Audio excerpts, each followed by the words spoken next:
In this video, we'll be taking a look at 5 college basketball games happening on February 19, 2026, and providing you with free team picks and total picks for each one of those games, so 10 picks in total. Welcome back to Cash Out Sports. Let's dive right into it. Oh, and don't forget to subscribe and to click the bell icon to get notified as soon as these videos get released so that you have more time to plan out your bets as we provide these videos on a daily basis. I can guarantee that you'll have all the important information that you'll need on these 5 college basketball games after fully watching this video.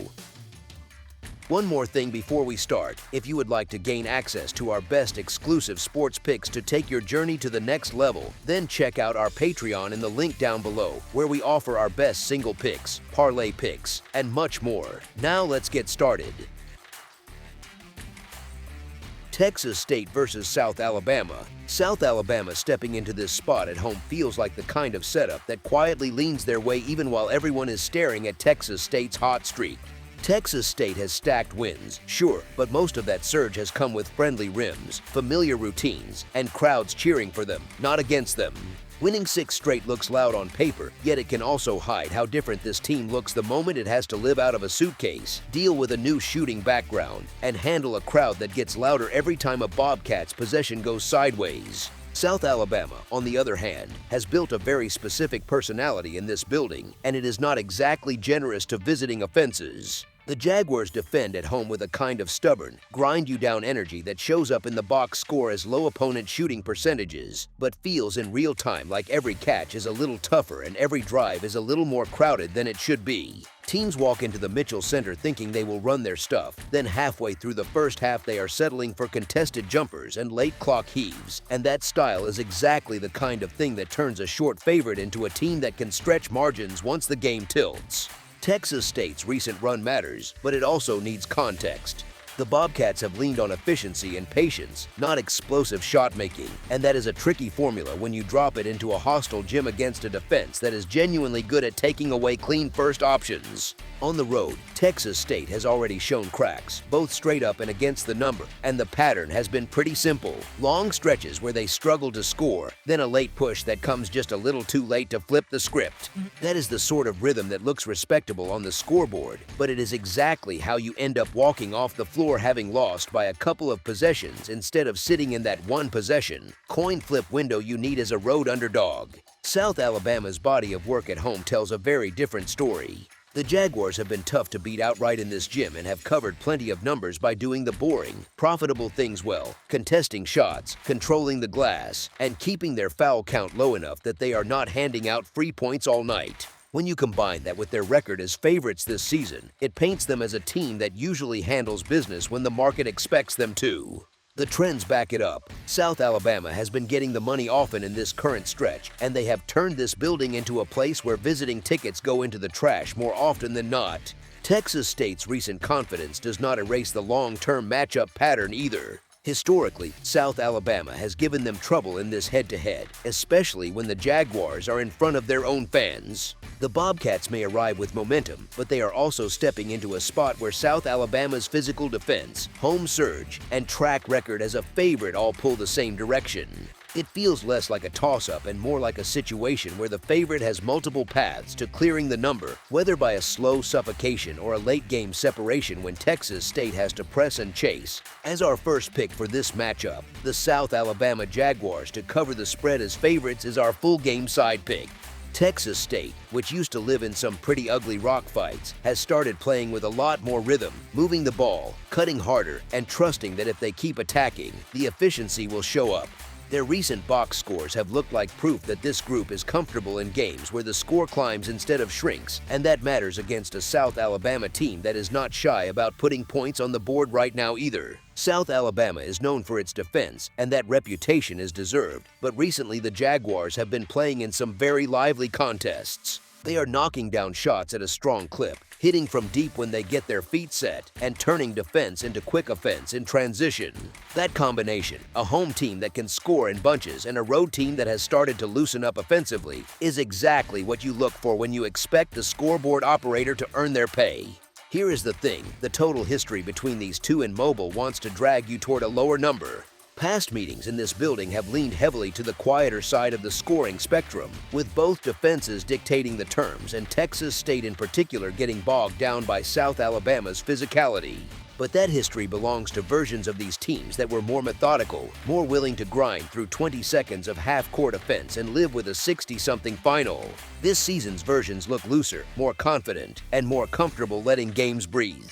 Texas State's recent stretch has featured plenty of games where the pace felt a touch quicker and the efficiency up a notch, especially when they get into a flow offensively. The Bobcats are not just walking the ball up and hoping for a late clock miracle. They are cutting early, running secondary actions, and getting easier looks before the defense can fully load up. South Alabama has been living in a different scoring neighborhood too, with several of their latest outings turning into genuine shootouts where both teams found success and the final tallies sailed well past the typical grinded-out Sunbelt stereotype. The script for this one sets up nicely for points.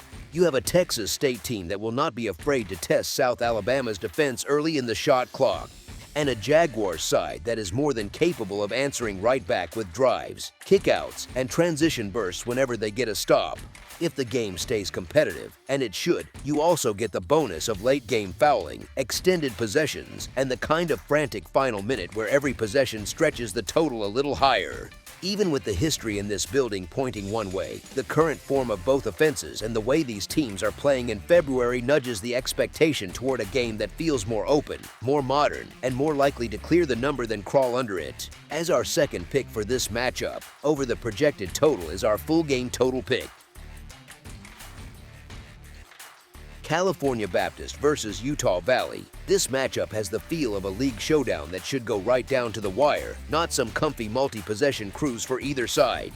California Baptist comes in at 19-7 on the season, sitting at the top of the conference, with Utah Valley at 18-7 just a step behind and playing host in Orem. It is also a rematch of that overtime meeting in Riverside where California Baptist pulled out a 78-71 win, which already told us these two are much closer in practice than a casual glance at the number might suggest. Games like this, late in the conference grind, tend to feel a little like playoff previews. Every possession a tiny referendum on who handles pressure better, which is exactly the environment where a sturdy road underdog can quietly make bettors look very smart. California Baptist has been playing the kind of steady, grown-up basketball that always seems a little boring until you notice it keeps cashing tickets. Across 26 games, they average about 72.9 points per night, allow only 68.7, and keep swallowing up the glass with roughly 41.0 rebounds to their opponent's 32.4, which builds in a natural cushion even when the shots are not falling. That huge gap on the boards is not just trivia, it is a built-in safety net for a road team, because missed shots do not automatically mean empty trips when you are the group that usually comes down with the ball. On the defensive end, they hold teams to roughly low 40s shooting from the field, and that kind of resistance tends to travel well no matter how hostile the gym gets. It is the basketball version of packing your lunch, your tools, and your own folding chair, then showing up ready to work wherever the schedule sends you. Utah Valley, on the other hand, is the slick, high-octane side in this story, putting up around 81.5 points per game on about 51% shooting with a scoring margin in the plus 13.4 range that looks fantastic on any graphic. They share the ball, they score in bunches, and it is very easy for the average fan scrolling an app to see that profile and assume the home team is supposed to roll here. Honestly, that kind of resume can lead odds makers to hang a pretty aggressive number, then sit back while the public leans toward the explosive home offense almost out of habit. The trick is that big favorites with shiny stats do not always fit the real texture of the matchup in front of them. The first meeting quietly showed where the cracks can appear for the more glamorous side. In that game, Utah Valley ended up at just 37.7% from the field and a chilly 2 for 20 from long range, and still needed overtime just to reach 71 points. That kind of shooting line might look like a random bad night, but when you stack it next to California Baptist's season-long profile on the boards and on defense, it feels a lot more like the Lancers simply dragging the Wolverines into their style of basketball. The visitors lean on physicality, on one-and-done possessions for the other team, and on forcing you to earn every clean look, which is exactly how double-digit leads quietly shrink into two-possession games. If you have ever watched a so-called underdog keep hanging around by winning every 50-50 rebound, you know how quickly a favorite can start to look uncomfortable. Put all of that together, and this sets up far more like a possession-by-possession grind than a comfortable march for the home crowd, with California Baptist's strengths lining up almost perfectly with the exact things that make life hard on a bigger favorite. The more this turns into a game of patience, half-court execution, and second-chance scraps, the more valuable every extra point in your pocket becomes. As our first pick for this matchup, the California Baptist Lancers to cover the spread as underdogs is our full-game side pick. Looking at the scoring profile of these two, the surface-level read might be that their defenses are strong enough to drag the game into a grind, but the way they actually generate points tells a more open story. There is a bit of a tug-of-war between that first instinct of a low-scoring scrap and the numbers that suggest the scoreboard has a real chance to stay busy all night. It is a quiet little conflict between feel and data that usually makes totals interesting. Utah Valley's games this season have been living in a high-scoring neighborhood, averaging roughly 149.6 combined points, with the Wolverines putting up about 81.5 and giving up around 68.1. They get there with a very clean offensive structure, piling up more than 19 assists per outing and shooting at about a 51% clip from the floor, which is the kind of efficiency that turns even ordinary possessions into reliable production. In practical terms, that means they rarely waste trips, the ball moves, and someone usually finds a good look, especially in their own gym where the rims and sight lines feel familiar. Even when defenses are solid, that level of rhythm tends to keep the total creeping upward. California Baptist plays at a more measured pace, yet their games still come out to roughly 141.6 combined points, with about 72.9 scored and 68.7 allowed, so the overall environment is not exactly slow motion. Their focus on controlling the glass, grabbing around 41.0 rebounds to roughly 32.4 for opponents, means missed shots often turn into extra chances instead of dead possessions, and that quietly feeds the score despite a more patient approach. Here is the thing, a team that hammers the boards like that can stretch out games without ever really racing up and down, simply by creating more trips, more putbacks, and more free throws. It is a bit like a team in football that controls the clock but still scores regularly because every drive is efficient. You look up later and realize the total points snuck higher than you expected. The earlier meeting between these two already gave a very clear preview, with the 78-71 final adding up to 149 points once overtime was done. Even before the extra period, the flow of the game had it tracking in the neighborhood where typical totals for this kind of matchup tend to sit, and that was on a night when one team could not buy a three for long stretches. Factor in how late-season conference games like this often turn into free throw contests in the final minute or two, especially when the standings are tight and every result feels huge, and you get a natural push toward a higher combined number. It does not take a track meet, just a competitive game where neither side is eager to walk away quietly. With Utah Valley's efficient attack on one side and California Baptist's second chance creation on the other, the ingredients are all there for a scoreline that ends up more lively than the defensive reputations might make you think at first glance. If both teams simply hit something close to their usual season averages, and if three-point shooting lands anywhere near normal instead of icy, this has every chance to land in that mid-140s window or higher, rather than stuck in a cagey low total. As our second pick for this matchup, over the projected total is our full game total pick. Lindenwood versus Tennessee State. This matchup sets up like one of those games where the casual fan sees a fun offense on one side and quietly underestimates how nasty a home gym can be on the other. Tennessee State sits at 17-9 on the season, with an 8-2 record in their own building, and that kind of home comfort usually does not happen by accident. You see that again in the longer view, where they have stacked up 15 wins to just 2 losses across their last 17 home dates, which is the sort of pattern that tells you this court has a personality, maybe even a memory, especially when the building starts to buzz a little. Lindenwood walks in with a profile that looks good at first glance, a team that has found 6 wins to 7 losses away from home and has strung together 4 wins in their last 5 road games. That sounds tough, and it is, but the story changes when you look at how often they have kept bettors happy, with just 1 cover in their last 5 outings and a rough stretch of 1 cover in their last 7 against this same Tennessee State program. Those head-to-head results matter more than people like to admit, because styles rarely flip overnight, and 7 wins for Tennessee State in the last 8 meetings hint that the matchup itself tilts a certain way. That late January meeting is a perfect snapshot where Tennessee State walked into Lindenwood's place getting points, then casually left with a 96-86 win that never really felt fluky once they grabbed control. The reason feels pretty simple when you look past the highlight plays. Lindenwood likes to run, play loose, and trust that their offense will eventually outrun mistakes, which is fun to watch but comes with a steady stream of turnovers that tend to show up at the worst possible times. Tennessee State, by contrast, has built a defense that is very good at poking those loose handles, jumping passing lanes, and turning careless possessions into free points the other way. And that kind of style usually hits hardest in the final few minutes when road legs are heavy and whistles get a little tighter.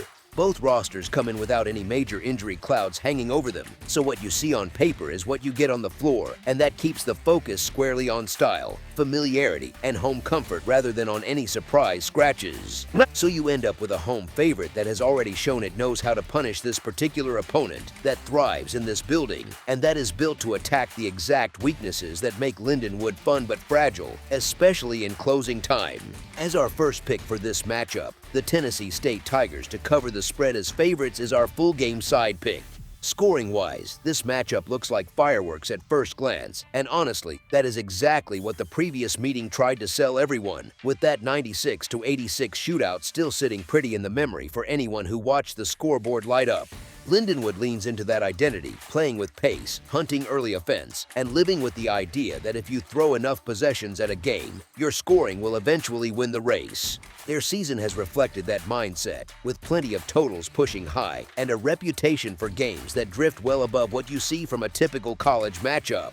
Tennessee State fits comfortably into the high-scoring conversation too, with an offense that can absolutely hold its own and a defense that is more about pressing the issue than grinding every possession into the dirt.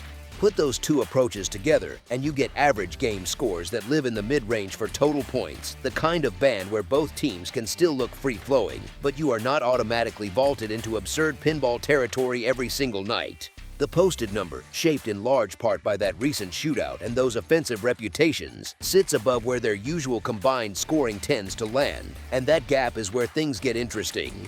Conference play adds another layer because by this stage of the season coaches have film, adjustments, and a healthy dose of pride wrapped up in not letting the same script beat them twice. Defenders know the pet actions, help rotations tighten a bit, and those free-flowing transition bursts that used to end in wide-open looks start to turn into contested jumpers or fouls that slow the tempo down just enough.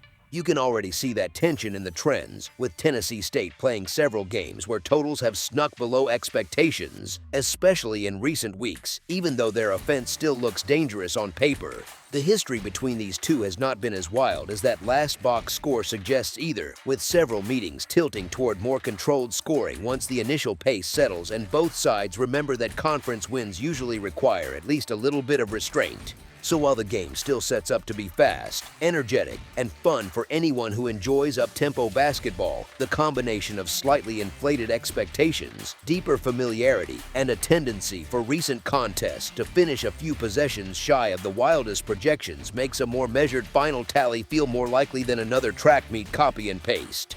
As our second pick for this matchup, under the projected total is our full game total pick.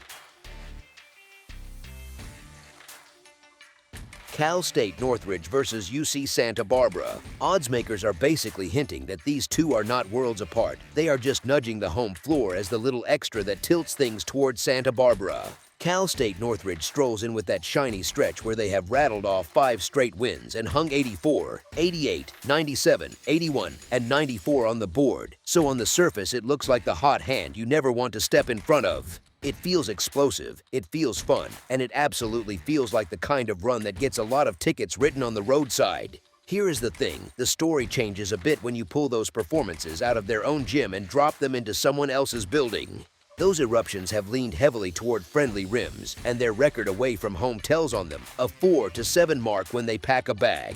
They still bring that fast style with roughly 82 scored and 79 allowed per night, but the defense travels like a suitcase with a broken wheel. Opponents are hitting around 46% from the field against them, and that leaves a lot of room for a steady home team to keep control for long stretches. UC Santa Barbara gets to play this one in the Thunderdome, and that has mattered all season. They come in at 17-9 overall with a 10-2 record in their own building, which is the kind of split that tells you they are comfortable with their routines, their sight lines, and their crowd behind them. Their offensive profile is calm and sharp rather than chaotic, close to 79.2 points per game, near 48% shooting from the field, and about 38% from deep. The sort of clean shot diet that punishes any defense that is a half step late or a little tired. That is exactly the kind of profile that tends to age well across 40 minutes when the other side is the one trying to push the tempo and live with some defensive leaks. There is also a human element here that numbers do not quite capture. In the first meeting, UC Santa Barbara already ate the loss on the road in Northridge, 74-65, so they have already seen this opponent up close, taken that punch, and had plenty of time to stew on it. Now the rematch flips home court. The market has shaded the line toward a more affordable number on the host after early adjustment, and that sets up a classic spot where the trendy traveling side starts to feel a little expensive while the more balanced group sitting at home feels a little forgotten. With Cal State Northridge playing at roughly 75 possessions per game, that faster pace tends to magnify whatever efficiency edge exists on each side of the ball, and in this matchup it keeps pointing back toward the team that has been steadier, more efficient, and much stronger in their own arena. As our first pick for this matchup, the UC Santa Barbara Gauchos to cover the spread as favorites is our full game side pick. Cal State Northridge games this season have lived in that playground space. They are averaging around 82 points scored and about 79 points allowed, so the typical scoreboard when they play lands in the neighborhood of 161 total points. That is not a quiet number. That is the kind of total where you look up at the under 4 timeout and realize both teams are already stretching the scoreboard. UC Santa Barbara lives at a slightly calmer pace, but the games are still lively enough. They sit at roughly 79.2 points for and 73 against on average, which puts their usual combined total in the low 100s and 50s, so even when things feel more controlled, there is still plenty of scoring on both sides. Put those two styles together and you get a natural blend where the fast group keeps pushing, the more efficient one keeps cashing in good looks, and the rhythm of the game leans toward offense having the better time of it. The recent stretch from both sides just keeps reinforcing that story. For Cal State Northridge, the last 5 contests have produced totals of 144, 162, 193, 145, and 172, which gives you an average right around 163 points. 4 of those 5 games land at or above the 160 mark, so when their style shows up, it really shows up. UC Santa Barbara's last 5 results carry totals of 168, 144, 163, 160, and 152, for an average near 157.4, which is still a very busy neighborhood for final scores. Even when 1 or 2 of those games sag a bit, the others spike high enough to remind you what happens when their shooting clicks for a full night. History between these two programs leans in the same direction. When they meet, the scoreboard has a habit of working overtime, with recent clashes often clearing 150 and several pushing into the 100s and 60s and even the 100s and 70s, so the pattern has been long stretches where defenses are reacting instead of dictating.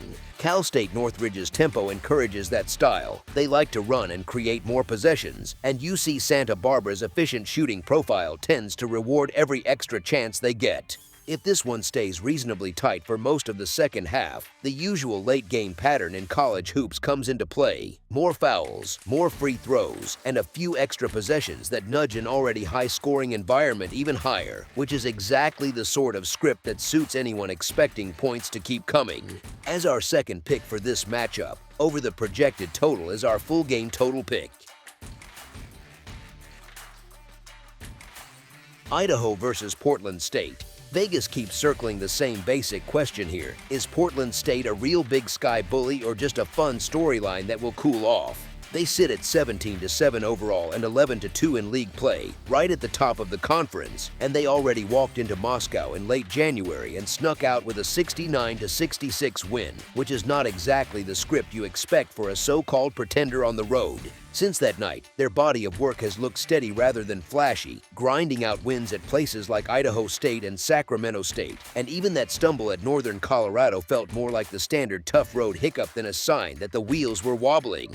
Against the number, they have been the friend who keeps picking up the tab, 16-5 against the spread overall and 9-4 when listed as the favorite, while Idaho has lived on the other end of that experience at 9-14 against the spread and only 2-6 when they are getting points, so you can tell which team has been doing bettors more favors. Odds makers have been rating Portland State as the better group for a while now, and the Vikings keep stepping over the bar the market sets, which is usually a hint that the underlying gap between these rosters is a little wider than the line suggests, even if it does not scream blowout on paper.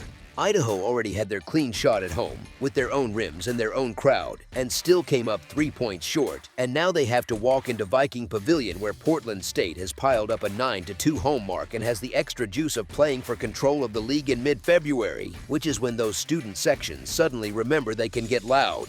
Both teams bring in the familiar cores fans have watched all season, the same main starters that were on the court in that first meeting and in games over the last week, and public reports have not flagged any new major absences, so what you saw from these rotations earlier in conference play is pretty much what you are getting again here on a bigger stage. When you stack the standings edge, the earlier head-to-head win on the road, the long-term spread performance, and the home court comfort that Portland State has been cashing in all winter, it lines up like one of those spots where trusting the established favorite to create just enough late separation feels more reasonable than trying to catch the falling knife with the underdog.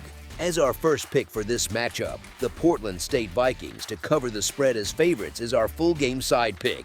On paper, Idaho shows up with the kind of profile that usually nudges totals higher, putting up roughly 79.5 points per night and giving up somewhere in the low 70s, which looks like the early setup for a free-flowing game until you zoom in on the way conference games have actually played out. Portland State has been stacking Big Sky wins in a style that feels more like a long chess match than a track meet, with scores like 63-52 against Northern Arizona, 65-61 at Eastern Washington, that 69-66 finish in Moscow, 63-54 against Montana State, and 76-73 against Northern Colorado, so you keep landing in the 120s or 130s instead of seeing both sides race into the 150s. Idaho's recent results quietly echo that story because for all the attention their offense gets, their totals have drifted lower than the market projection more often than not, leaving them 8-15 to the under, while Portland State sits 8-13 to the under, and that kind of split usually tells you that odds makers have been anchoring to season-long scoring averages that have not fully caught up to the slower reality of league play.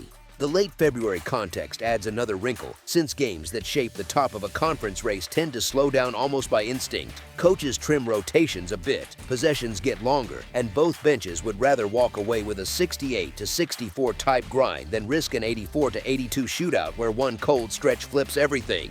Nothing about the current injury notes or recent usage patterns suggests some sudden stylistic makeover. The same healthy cores that just produced that 69-66 first meeting are back, and both coaching staffs now have a full game of film on each other's favorite sets, which usually means more switching, more help, and fewer easy transition buckets the second time around. When you put that all together, recent under trends, conference tempo, the way the first matchup played out, and the pressure of the standings, it feels much more like a game where points are earned in half-court battles than one where the scoreboard operator has to start stretching out their fingers. As our second pick for this matchup, under the projected total is our full game total pick. That's all for now, so if you have any other games you would like reviewed, then leave a comment down below with the game you would like analyzed, subscribe to our channel, leave a like on this video, and we'll get to it as soon as we possibly can. We would also love to hear your opinion on the picks presented to you in this video, whether you agree or disagree with them, so leave a comment down below and do let us know.